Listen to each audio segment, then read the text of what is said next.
കഴിഞ്ഞ ദിവസം ഒരു വായപോയ കോടാലിയുടെ പ്രഭാഷണം ചാനലിലെ ചർച്ച നിങ്ങളൊക്കെ കേട്ടതല്ലേ? മുസ്ലിംകൾ എല്ലാവരും വർഗീയവാദികളാണത്രേ. വർഗീയവാദിയല്ലാത്ത ഒരു മുസ്ലിമും ഇന്ത്യയിൽ ഇല്ല എന്നാണ് അദ്ദേഹം പറഞ്ഞു വെക്കുന്നത്.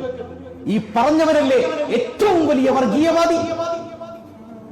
ഈ ഇന്ത്യ കണ്ട ഏറ്റവും വലിയ വർഗീയവാദി ഇത്തരത്തിൽ സംസാരിച്ച, വായിൽ നിന്നും മലിനജലം ഒഴുകുന്ന ഇവനല്ലാതെ പിന്നെ ആരാണ്?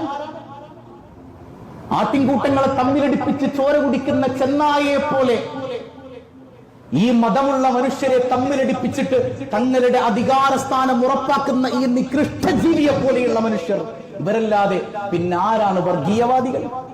ഇസ്ലാമിൽ എവിടെയാണ് വർഗീയത? സ്വന്തം അയൽവാസി അതേത് മതക്കാരനാണെങ്കിലും അവൻ പട്ടിണി കിടക്കുമ്പോ നീ വയറ് നിറച്ച് ഭക്ഷിച്ചാൽ നീ യഥാർത്ഥ മുസൽമാനല്ലാന്ന് പഠിപ്പിച്ച മുഹമ്മദ് മുസ്തഫ സല്ലല്ലാഹു അലൈഹി വസല്ലമ തങ്ങളുടെ അനുയായികളല്ലേ നമ്മൾ? എന്നിട്ട് നമ്മളെ വർഗീയവാദികളാക്കുക. എന്നിട്ട് പാകിസ്ഥാനിലേക്ക് പോകാനാ പറയണേ. ഇവന്റെ തറവാട് എവിടെയാണോ? പാകിസ്ഥാനിൽ. ഇടക്കിടക്ക് പാകിസ്ഥാനിലേക്ക് പോകാൻ പറയണമെങ്കിൽ അവിടെ നിനക്ക് തറവാടുണ്ടോ? നിന്റെ കുടുംബക്കാരെവിടെയാണോ വിളിച്ചു കേൾക്കാനായിട്ട്? പാകിസ്ഥാനിലേക്ക് പോകും. നിങ്ങളുടെ അനുയായികൾ ബ്രിട്ടീഷുകാരന്റെ ചെരുപ്പ് നക്കി നടന്ന കാലത്ത് നെഞ്ചും മാറും കാണിച്ചു കൊടുത്തിട്ടുണ്ട് ബ്രിട്ടീഷുകാരന്റെ തോക്കിൻ കുടലിലേക്ക് മുസ്ലിം ഉമ്മത്തിലെ ചുണക്കുട്ടികൾ. കുഞ്ഞാലി മുസ്ലിയാരെ പോലെ, മമ്പുറന്തങ്ങളെ പോലെ, വാരിയങ്കുങ്ങളെ പോലെ, ആലി മുസ്ലിയാരെ പോലെയുള്ള മഹത്തുക്കളുടെ അനുയായികൾ, അവരുടെ കുട്ടികളാണ് ഞങ്ങളെയാ നിങ്ങൾ രാജ്യസ്നേഹം പഠിപ്പിക്കാൻ വരുന്നേ?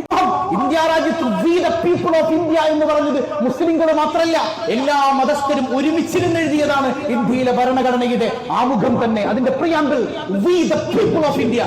ഞങ്ങൾ ഇന്ത്യൻ ജനത, ഞങ്ങൾ ഇന്ത്യൻ ജനത. ആ ഇന്ത്യൻ ജനതയെ ഭിന്നിപ്പിച്ച് ഭരിക്കാൻ ഒരുപാട് കാലം കഴിയുമെന്ന് കരുതണ്ട.